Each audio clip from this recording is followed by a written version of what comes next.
Welcome to my video. Maraming salamat sa lahat na nasuporta sa akin sa panonood nyo. Na-appreciate nyo talaga yan. Ayan, if you are planning to work in Thailand bilang guro, i-timing mo sa buwan na may hiring, yung opening ng klase kasi May.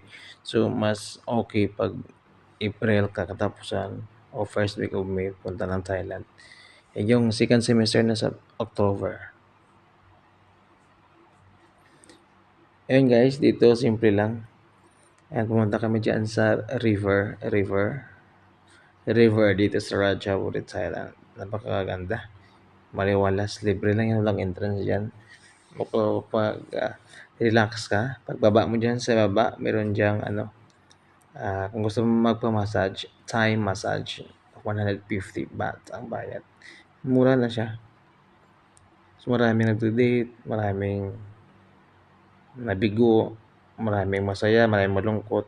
Sari-sari yung mga story ng tao diyan na pumupunta diyan. At sa baba diyan, puwede ka din magpakain ng mga isda. Pero bawal manghuli kasi parang sanctuary ata nila. Bawal talaga manghuli. Kasi kapag nanghuli ka, ikaw yung huhulihin ng pulis.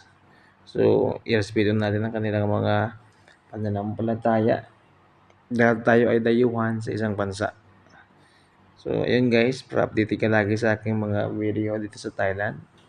Sa mga job hiring, follow mo ako para lagi kang makasunod at magiging updated ka sa Thailand. Maraming salamat po, Uncle Dad.